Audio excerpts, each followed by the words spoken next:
Originers! Que bom que você está aqui na estreia do Open Mic. Eu e o Vinícius vamos fazer os episódios solos de vez em quando, a gente já vem comentando sobre isso nos outros episódios, mas sempre com um tema de ciência, né? A gente não vai sair desse foco, não. Mas aí você pode falar... Mas, Maura, vocês já não fazem isso? Sim, mas agora a gente vai fazer com assuntos meio aleatórios, com um tempo menor, pelo menos eu espero que eu não me empolgue muito, e com os episódios solos. Então, a gente pensou em fazer isso pra variar um pouquinho. A intenção é que a gente se alterne semanalmente, né? Uma semana e outra o Vinícius, blá blá blá blá blá. A gente já falou sobre isso nos outros episódios, você já ouviu Origens, você já sabe o que a gente tá falando. Então a ideia é que a gente tenha isso de forma semanal, mas pode ser que a gente falhe alguma semana, né? Afinal, não sei se você sabe, mas produzir um podcast dá trabalho, porque a gente tem que precisar muito para fazer os roteiros, tem muito tempo gasto na hora da edição, então não é fácil fazer um podcast com uma pesquisa profunda. Então a gente vai tentar, a gente vai se esforçar para isso. Mas antes da gente ir pro tema, que eu já vou contar para vocês qual é o tema desse episódio, recados rapidinhos, prometo. Não esquece que toda sexta então tem episódio novo do Origens Podcast, aquele tradicional que a gente já faz toda semana, e também agora a gente vai ter às quartas-feiras também. Não esquece de seguir a gente lá no Insta, no @origenspodcast, e gente, a gente conta com vocês para compartilhar os nossos episódios e o nosso Insta, para que o nosso podcast possa chegar a cada vez mais pessoas. Então faz conta que você é aquela tia que fica mandando as fake news no WhatsApp, né? Fica compartilhando no Checa-Fonte, aquelas coisas que você já conhece, mas compartilha o Origens, compartilha True News, né? Porque aqui a gente realmente checa tudo. Então, faz isso, dá essa força, compartilha no Stories, compartilha no seu Instagram, no seu Facebook, com todo mundo. A gente já tá com a nossa página do Facebook, né? Você pode encontrar a gente ali também, então fica mais fácil para compartilhar também. É importante lembrar que esse episódio, olha, tem muitas generalizações, porque infelizmente o tempo não é longo, a gente tem que dar colocar a informação de forma sucinta, não dá pra ter todos os detalhes, até porque fica meio chato, né? Então a gente tem muitas generalizações, então se você quiser saber mais desse assunto, não se esquece que todas as referências dos episódios estão sempre linkados na descrição, tá bom? E você pode procurar também por si só. Essa é a intenção, na verdade, aguçar a curiosidade de vocês para que vocês possam ir atrás, certo? Recados dados, então agora a gente pode partir pro episódio dessa semana.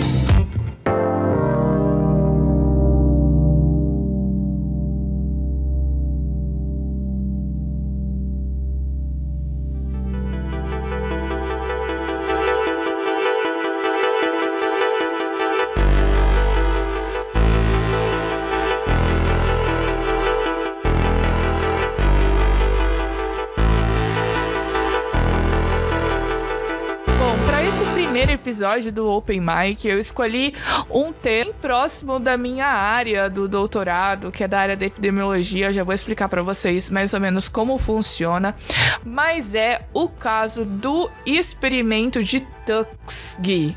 Eu vou explicar para vocês, a gente vai entender melhor essa história, mas esse experimento, gente, é clássico, principalmente se você é da área da saúde. Eu ouvi sobre esse experimento, sobre essa história, quando eu tava fazendo a disciplina de epidemiologia lá no doutorado na USP.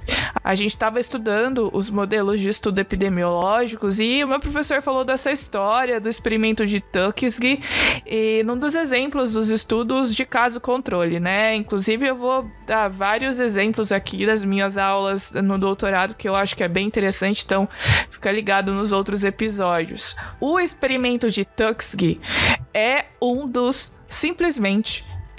piores exemplos de estudos de caso controle que poderiam ter existido, porque ele simplesmente foi completamente antiético. Tudo que o pesquisador não deve fazer num estudo de coorte, que é um estudo onde você tem ali, você estudou um determinado grupo, uma determinada população, não se deve fazer. Aí você pode pensar assim: ai, Maura, são muitas palavras novas, eu não tô entendendo nada desse negócio de caso controle, epidemiologia. Mas então, beleza, vamos por partes para que você possa ficar por dentro de tudo e o que é mais importante você possa entender. Então eu vou falar aqui rapidinho o que é epidemiologia, né? Porque, como eu disse, isso eu sei bem porque é basicamente a área do meu doutorado. A epidemiologia estuda os fatores que interferem no ciclo da doença. Como ela é transmitida, como ela é prevenida, como ela se espalha, a frequência, a distribuição no espaço, etc.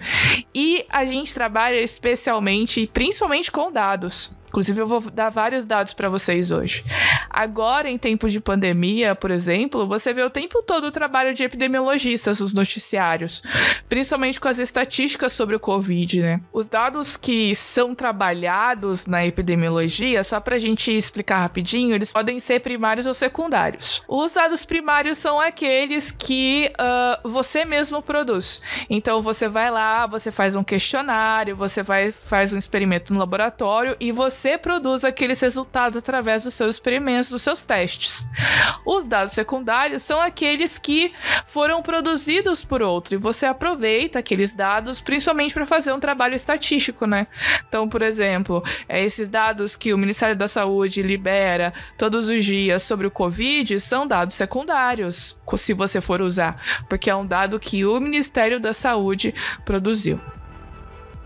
Agora, vamos falar rapidinho aqui a respeito dos tipos de estudos, né? Porque eu acho importante a gente entender também porque muito se fala no Covid a respeito de testes de vacinas, eficácia de medicamentos, e você deve ter ouvido falar muito dos estudos clínicos, estudo duplo cego, caso controle, etc.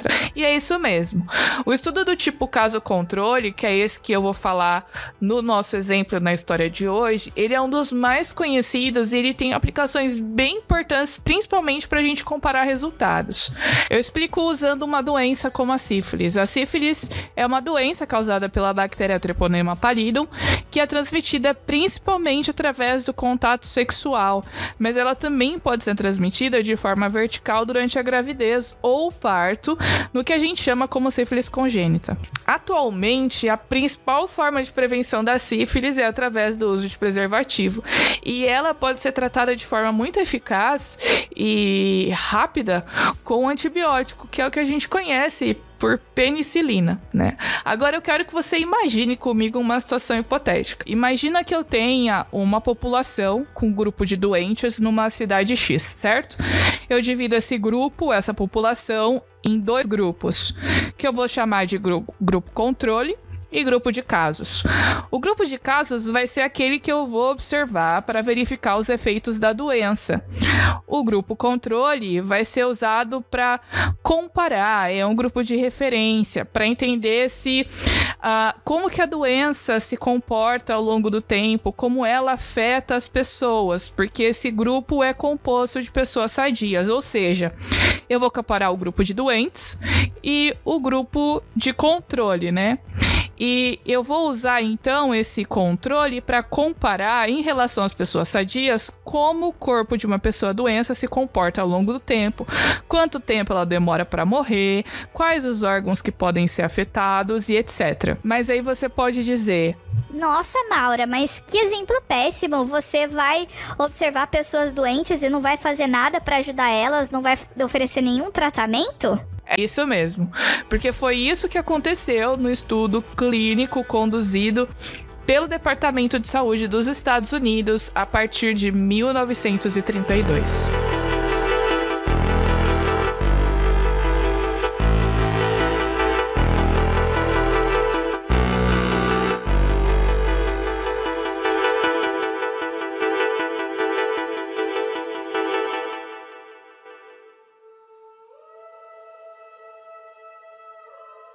Em 1932, muitas pessoas elas acreditavam que a alta taxa de mortalidade e a incidência de doenças entre os afro-americanos era a prova de que essas pessoas, essa população, era biologicamente inferior. E a gente sabe que existia uma política muito forte de segregação racial nos Estados Unidos, né?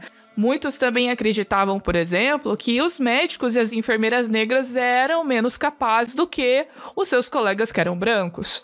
E, gente, isso era uma coisa que tinha inclusive no governo, porque nesse ano de 1932, o governo estava preocupado que a doença entre as comunidades de trabalhadores rurais pretos se espalhasse para a população branca. Então, o governo decidiu implementar vários programas para o negro e, claro, tinha ajuda de fundações também com esse tipo de financiamento, né, que tinham interesse em financiar, em criar políticas para essas pessoas. O mais ambicioso desses programas aconteceu no condado de County, em Tuskegee, no Alabama. No início do século XX, Tuskegee era uma pequena cidade do Alabama que possuía cerca de 80% da sua população preta, essencialmente rural e analfabeta. A gente tem que lembrar que apenas algumas décadas antes ainda tinha escravos nos Estados Unidos, né?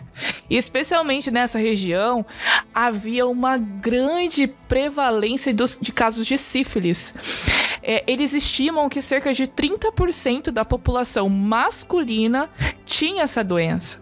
Então, até o crash da Bolsa de Nova York de 29, que todo mundo conhece, que foi uma grande crise econômica, né, lá dos Estados Unidos e no mundo também, claro, existiam alguns programas de tratamento para sífilis, especialmente na população negra, mas com a crise, o que aconteceu?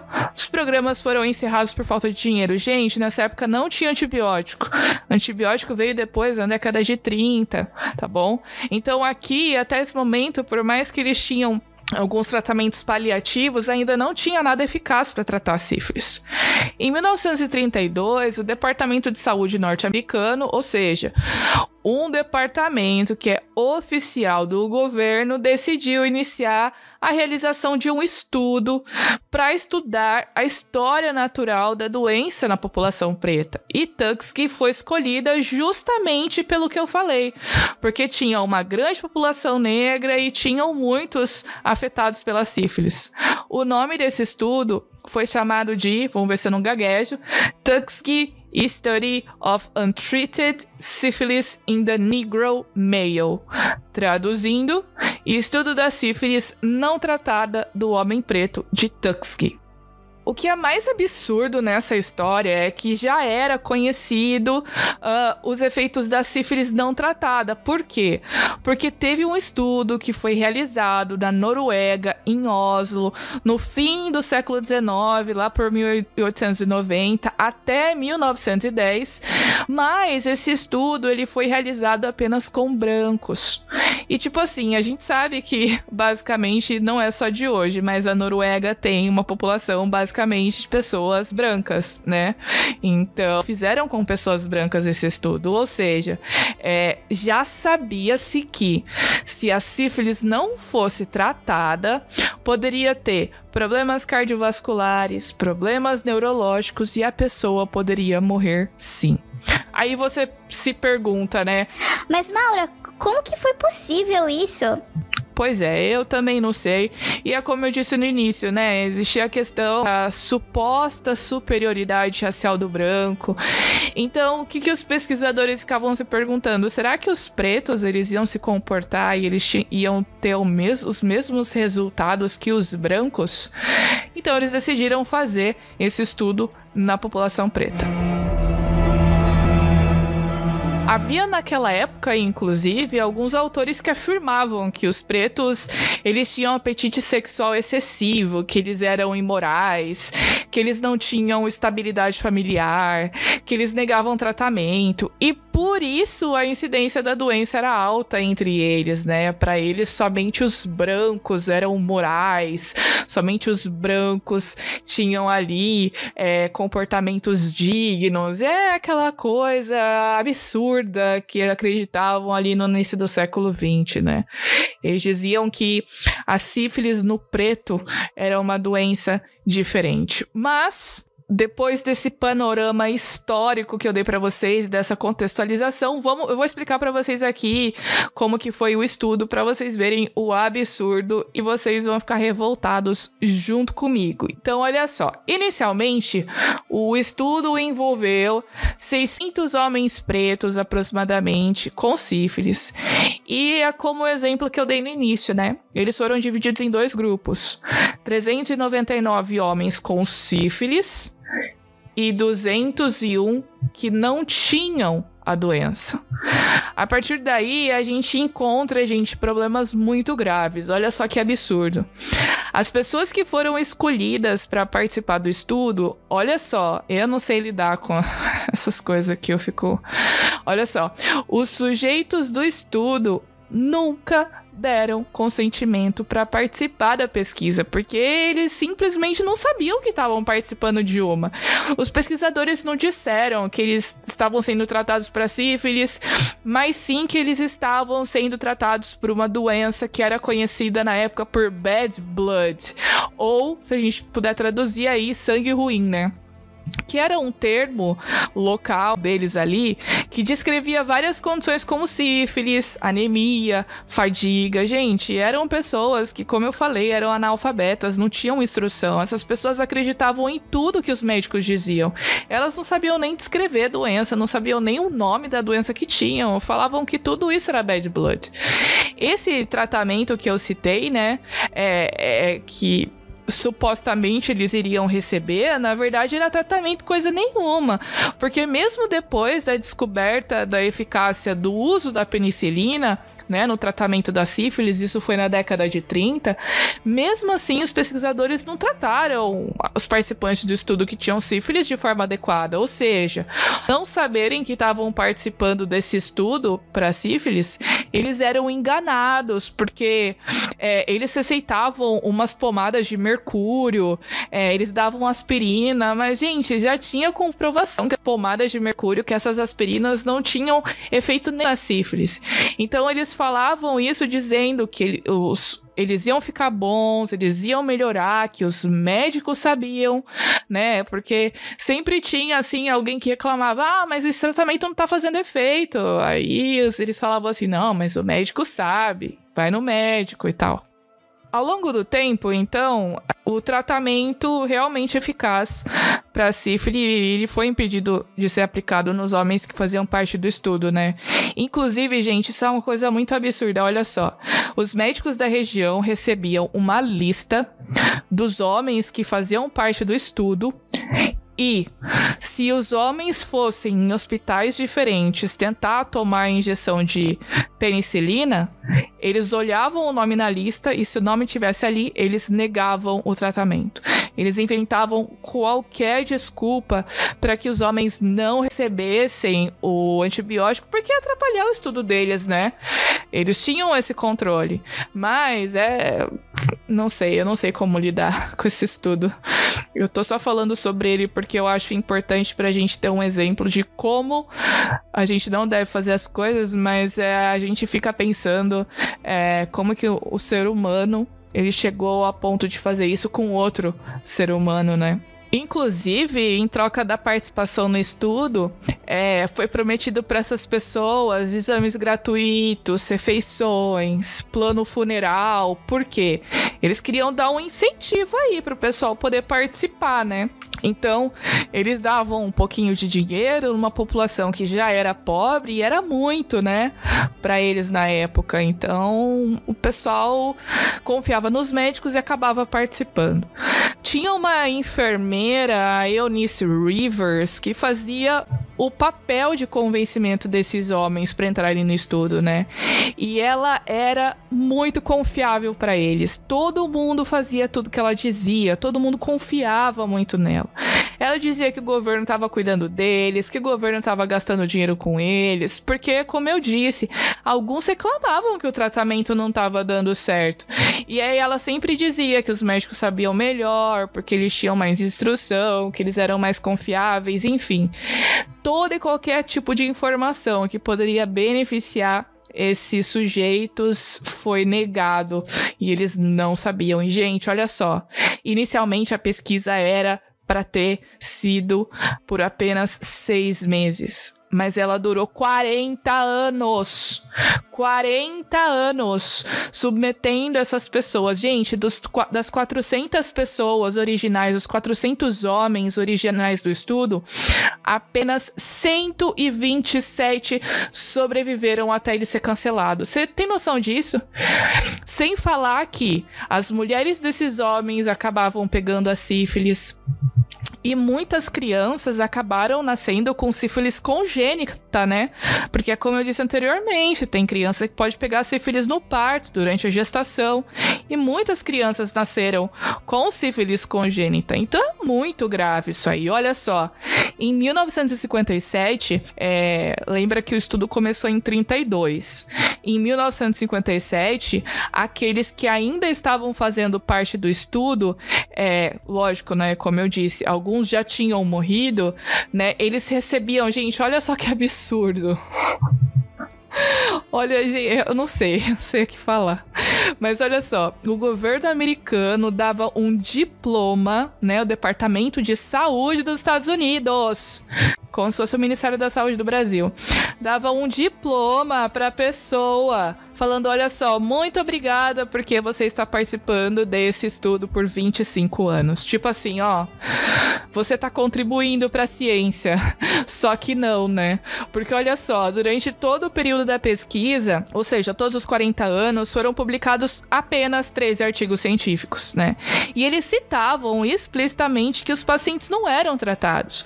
Alguns geraram polêmicas, é lógico que geraram polêmicas, né?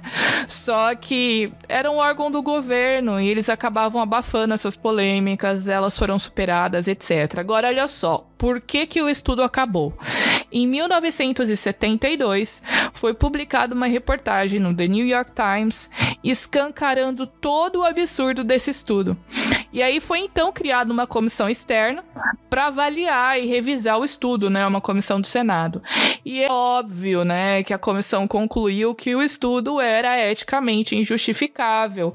E aí, em 1972, em outubro, o estudo foi interrompido. É claro também que processaram o governo dos Estados Unidos, né? E em 1974, é lógico que eles saíram vencedores com uma indenização de 10 milhões de dólares. O americano ainda prometeu dar seguro-saúde vitalício e auxílio federal para todos os participantes que ainda estavam vivos, o que era nada menos que obrigação, vamos combinar, nem precisava de processo, né?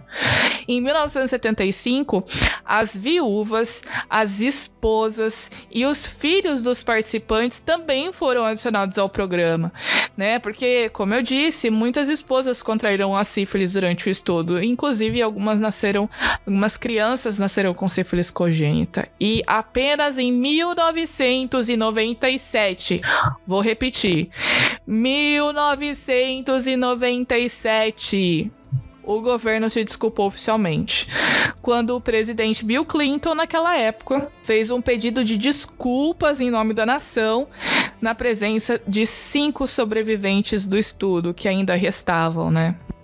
O último participante do estudo morreu em janeiro de 2004 e a última viúva morreu em janeiro de 2009. Atualmente, de acordo com informações do CDC, que é o Central for Disease Control, existem ainda 11 filhos de participantes que estão recebendo o benefício do governo americano, né? E é importante ressaltar também, gente, que esse caso foi um marco, foi fundamental para a estruturação da bioética.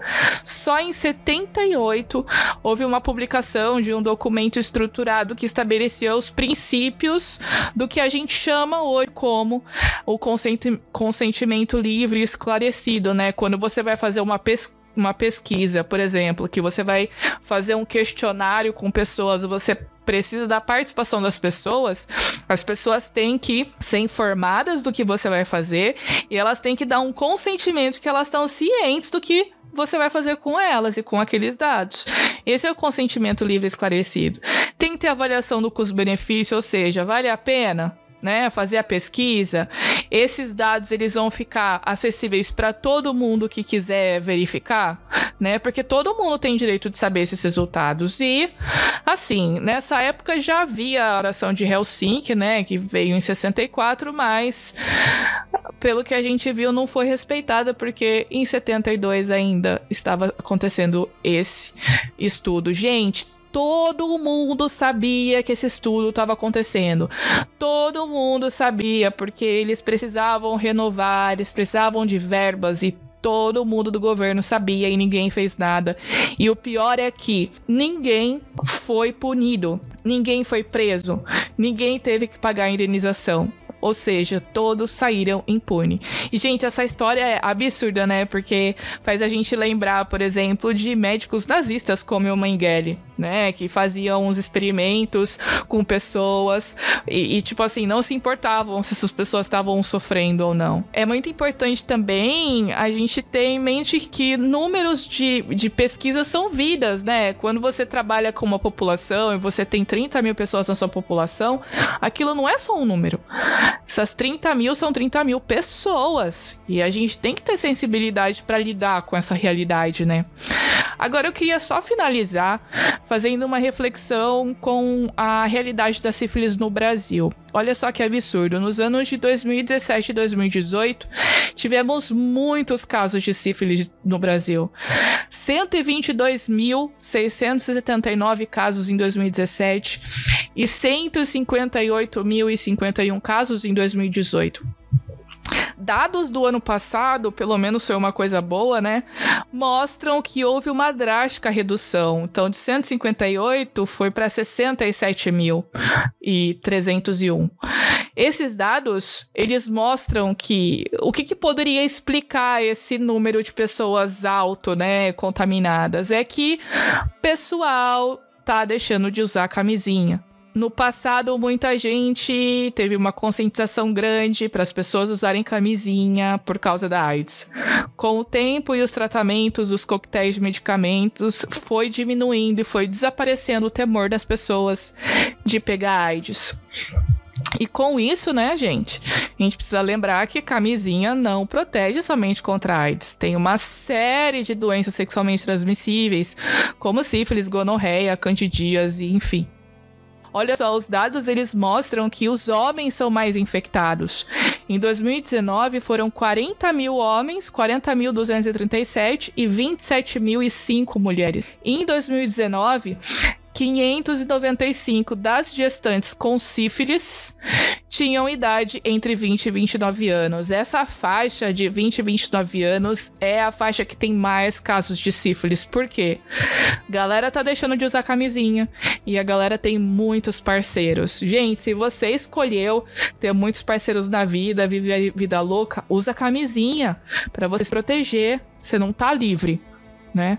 Então, é muito importante que as pessoas tenham essa conscientização, gente. Sífilis é uma doença que pode ser facilmente tratada com antibiótico, como eu disse, a penicilina, né? Então, é importante que as pessoas tenham essa conscientização. E se você decidiu ter uma vida cheia de parceiros, você não tem usado camisinha nas suas relações, vá ao seu médico, peça um exame, porque tem um estágio da sífilis que não tem sintomas, a doença pode ficar incubada por mais de 30 anos. Então se cuide, o tratamento é disponibilizado pelo SUS, você pode ir no médico, você pode fazer o exame, você pode tomar o remédio para se tratar pelo SUS. Então vá, aproveite o SUS, que é a coisa mais maravilhosa que o Brasil poderia dar pra gente como cidadãos. Agora, para terminar, eu tenho uma recomendação, que você pode assistir um filme, que é tipo um documentário, para conhecer mais dessa história, né?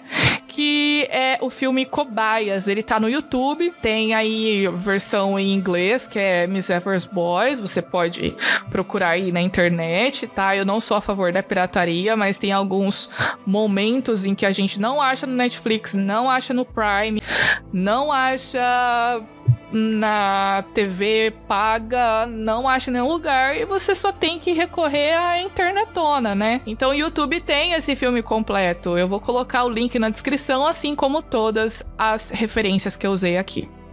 Então é isso, pessoal. Esse foi o primeiro episódio do Open Mic. Apesar de estar meio revoltada ainda, e sempre vou estar, acho importante a gente estudar e entender a história pra gente não repetir os mesmos erros, não é mesmo? A gente vê na sexta, no episódio de sexta. Só mais 2 diazinhos aí. Até lá, pessoal. Apenas uma pequena nota. Gente, a pronúncia não é Tuskegee, é Tuskegee. E eu falei o episódio inteiro Tuskegee. Então, ok, fechou. Tuskegee.